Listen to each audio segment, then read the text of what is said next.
Buenas tardes.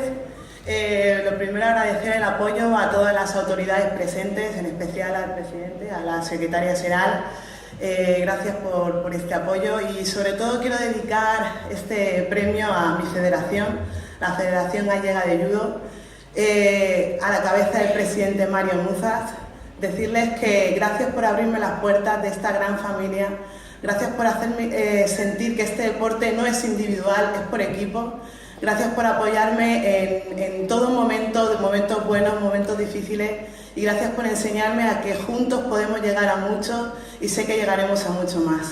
Agradecer a esta comunidad gallega, me habéis acogido como una más. Yo creo que es mi familia, me siento, es mi tierra también, me siento como si fuera de toda la vida de aquí.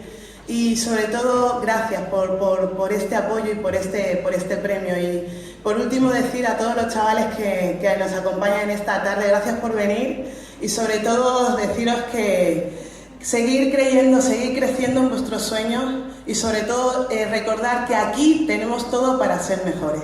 Gracias.